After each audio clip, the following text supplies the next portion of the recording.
as you've seen, I have been turning the pegs down on the table saw. One of the issues that I'm having with these longer ones is these boards are actually bowed pretty badly. So when they're nice and short, it takes that bow out of the situation. They're almost perfect or close enough what I need. But on these long ones, you'll see how it's mostly round right here on the end, and then mostly round over here. And you've got this big flat spot, which means as this is going through the table saw, it's shaving off the bottom because it's bowed down.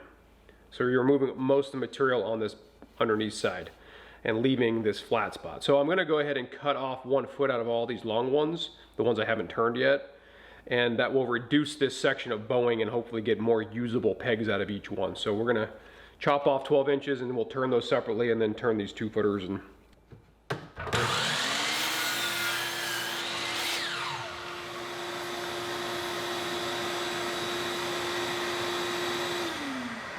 the other thing I've been doing off camera, which I'll show you one time here, is I've been on the belt sander rounding off these corners right on the end here so that that socket can get pounded over the end and fit a little bit better.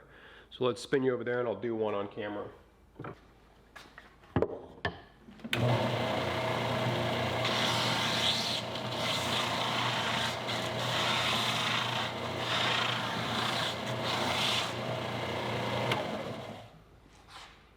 So that socket then pounds over that end and we're able to push this through the table saw.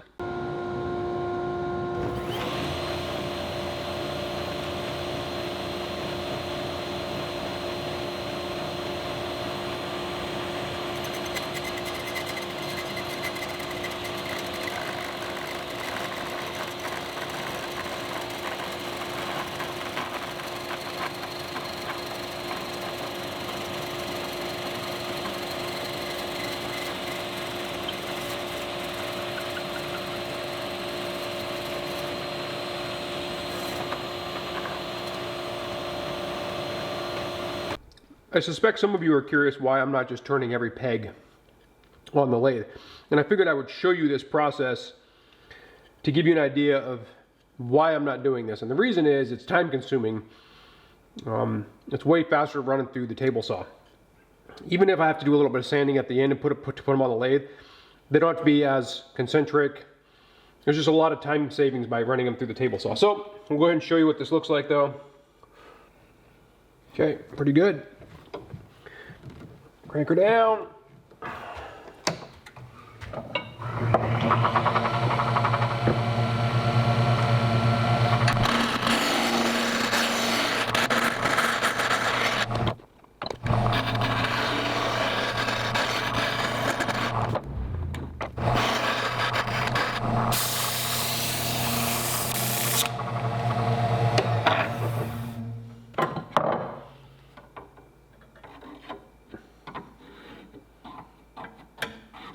A little high right here, probably sandable.